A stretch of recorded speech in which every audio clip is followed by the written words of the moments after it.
make a show. Let's go. I've always loved taking something pretty ordinary and elevating it. Surprising people with moments that let them know I was really thinking of them. What? Meghan's podcast has fallen off the charts. She's been criticized for the content. There are rumors that her As Ever launch wasn't as successful as she considered it. Critically, With Love Meghan was not a success. I am physically nauseated watching that clip. That is like a parody of what that show should be. I had to get it totally wrong to get it totally right. I just love, really one of my favorite things is doing small, wonderful acts of charity and kindness for people to let them know I'm thinking of them. I don't think it has a chance of surviving. I think if there's any justice, it's going to, just sink quickly, and Netflix will move on to the next best thing. But this is the new show that Netflix is promoting with the American actress who became a duchess, who tried to destroy the royal family, which then booted them out of England. And this was one of the most every mother out there will understand. She wants us to put together a fruit crudité board for our children in the morning. Now, look, Maureen. I can't. Look at this. I can't.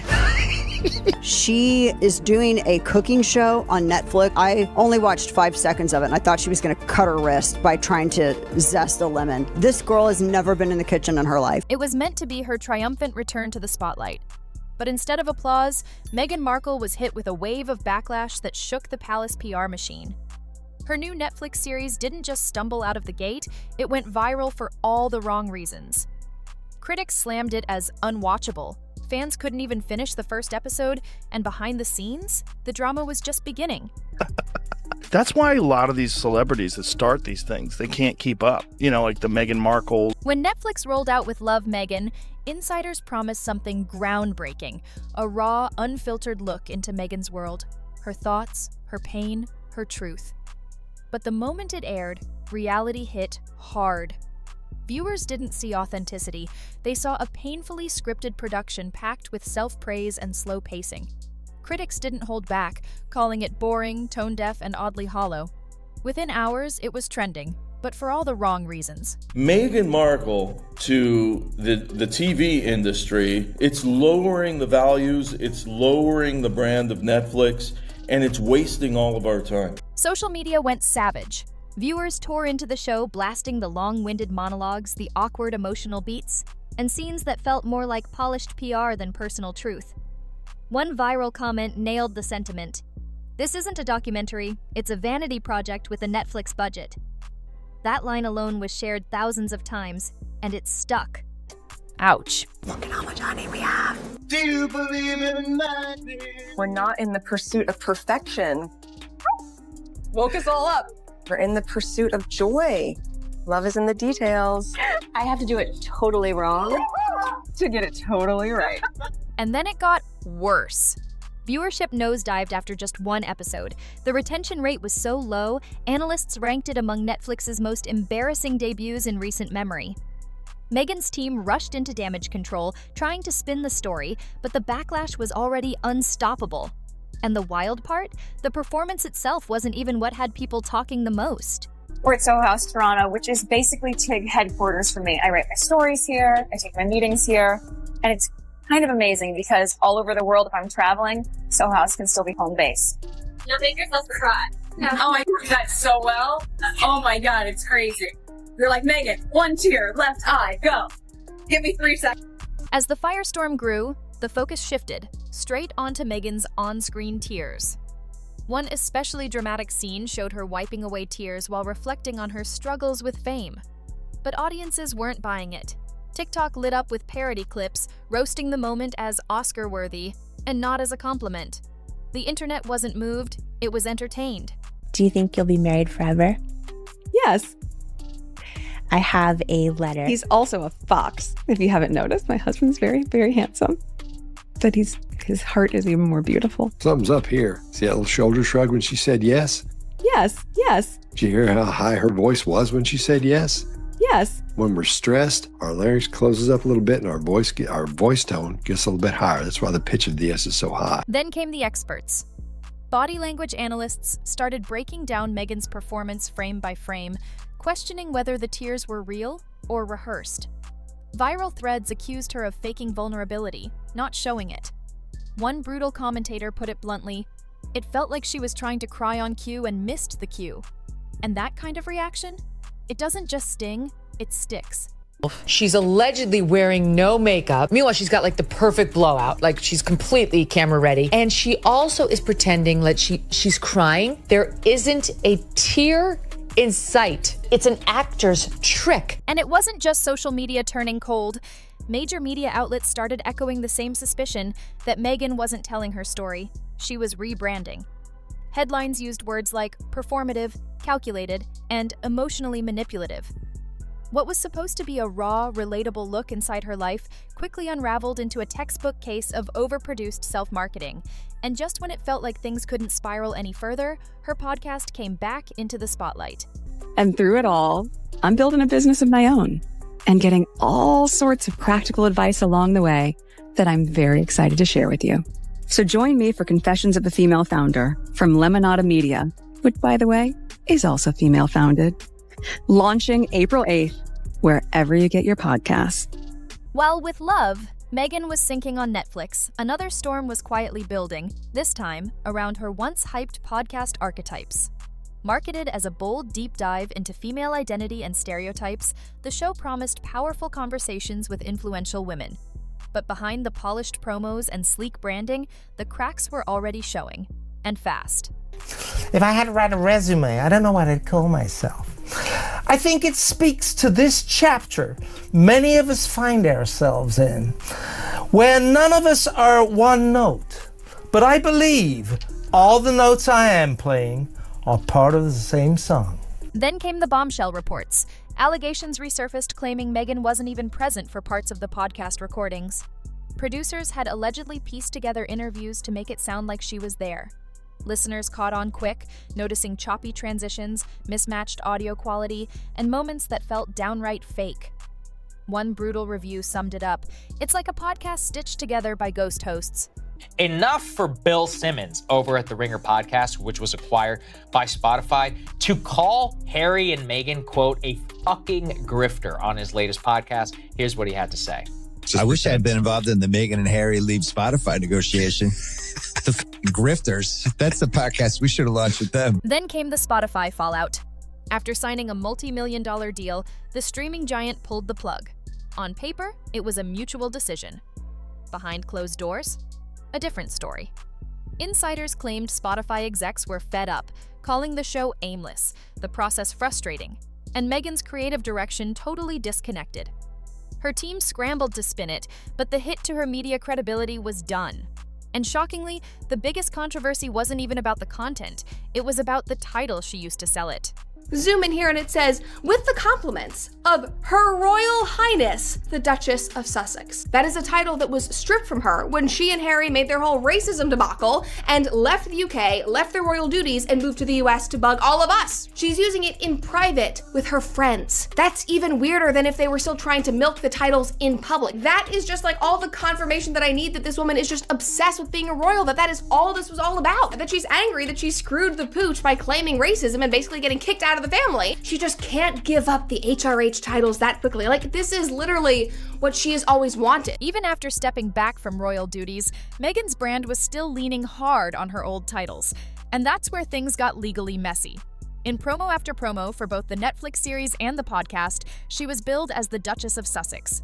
But according to royal insiders, that wasn't just a title. It was a loaded piece of branding that came with rules, restrictions, and consequences. According to a report in OK Magazine, Prince William plans on stripping both Harry and Meghan of their HRH titles once he becomes king. Behind palace walls, eyebrows were raised. The monarchy had been clear, Harry and Meghan could keep their titles, but using them for commercial gain was crossing a line. Yet there Meghan was, signing contracts, pitching projects, and building a media empire off the very identity she'd supposedly left behind. Critics called it hypocrisy. Legal experts whispered about royal protocol violations, and the public, loud, divided, and not holding back. You can't use your HRH, you can't use royal, and you can't be half in and half out, which is what they wanted. Then came the whispers, the kind that echo through marble halls and don't stay quiet for long. Tabloids reported that behind the scenes, palace officials were holding quiet legal talks. And a few unnamed royal sources dropped the mask completely. She can't play both sides forever.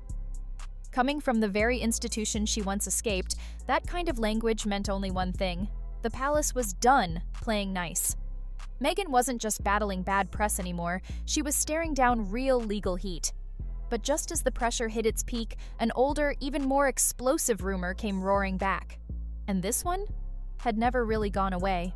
But Meghan Markle has been accused of being a former yacht girl. They're also claiming that she could have spent time with Prince Andrew and Jeffrey Epstein before meeting Prince Harry. Meghan was invited to join a yacht week in Croatia in 2016. There's evidence that suggests that she went on Epstein's yacht at the same time as Prince Andrew. Just when it felt like the chaos couldn't spiral any further, the internet dug up one of the oldest, most explosive rumors tied to Meghan's past, the infamous yacht girl allegations.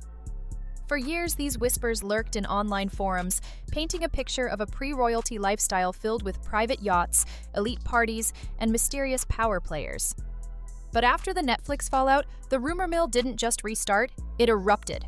You know, I mean, she used to be on Deal or No infiltrated? Deal. And now, Yeah, you yeah. can't- Look, she was on Deal or No Deal. Yeah, that's right. Yeah, with a briefcase. She didn't like being objectified on Deal. And did you think it was an executive position, ma'am? It began with a wave of viral threads, posts claiming to show old, grainy photos and cryptic nods from deep inside celebrity circles. Some accused Meghan of quietly scrubbing parts of her past before stepping into royal life.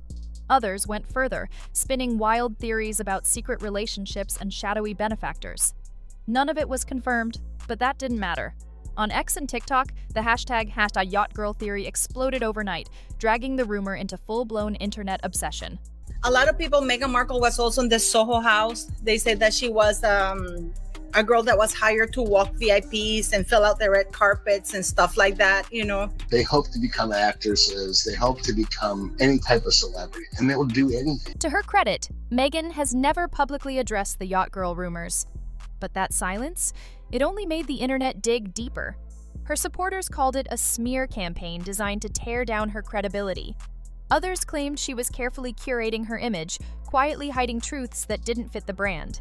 Either way, the story stuck, adding a whole new layer of mystery to an already volatile media storm. And just as the rumors hit their peak, something even weirder hijacked the headlines, a lawsuit about bath products. It's allegedly from the Duchess's do-it-yourself bath salt recipe. This is a recipe that Kinsey featured on her Netflix show. What else can you tell me about this? Well, I can tell you I spoke to 2 attorneys about this. Both said this potential lawsuit could, no pun intended, have legs. In a twist absolutely no one saw coming, Meghan Markle's name surfaced in a bizarre lawsuit involving bath salts, and not the relaxing spa day kind. A small wellness company accused her team of using their product's image in a promo campaign without permission, linking it to a secret wellness brand Meghan was allegedly building behind the scenes. What started as a minor legal hiccup turned into an online feeding frenzy. The internet didn't pause, it pounced. Attorney Christopher Melcher, who's based in Hollywood here, told me that Netflix could have and probably should have put a disclaimer on the screen to save their own skin, saying, you know, consult a doctor or seek medical advice if you're looking for something specific. Now, the Meghan fan, this is crazy, said she's willing to resolve the matter without litigation if a financial settlement can be reached. Feels like a little bit of a shakedown, but if her demands are not met, she intends to launch a lawsuit seeking settlement damages of a minimum of $75,000 to cover medical expenses. Headlines exploded, some were jokes, others straight up accusations.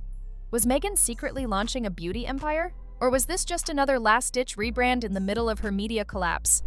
The lawsuit pointed to misleading endorsements and shady connections, painting a picture of sloppy PR and even sloppier ethics. Meghan's legal team denied everything, but the internet didn't wait for a verdict. The backlash was already in full swing. This is going to be fascinating because if there is some sort of a settlement, I expect to see a lot of other people coming forward with their own stories. You don't want to incentivize that kind of behavior if it's not genuine. But the real hit? It wasn't the lawsuit, it was the memes. Within hours, social media had a new punchline. #BathSaltGate started trending, mocking everything from her Netflix flop to her so-called self-care empire.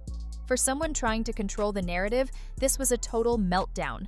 Once your brand becomes the joke, the spotlight doesn't shine, it burns. And under all the drama, lawsuits, and hashtags, there's a deeper question no one's dared to ask. Not yet. You look lovely. Thank you, so do you. Before we get into it,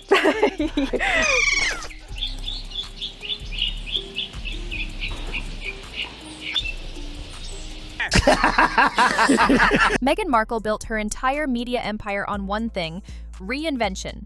She was the royal rebel, the wellness advocate, the voice of female empowerment. But after flop after flop, headline after headline, the cracks are now impossible to ignore. What once felt authentic now looks like a carefully staged illusion, and the audience is walking away. The Netflix series was supposed to reset the story. Instead, it exposed how far public trust has fallen.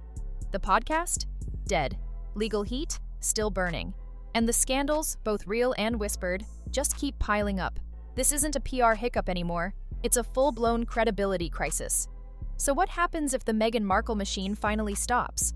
Will she vanish and rebuild quietly, or come back even louder? Because one thing is certain, in today's world, even royalty can get cancelled by the very crowd they tried to captivate.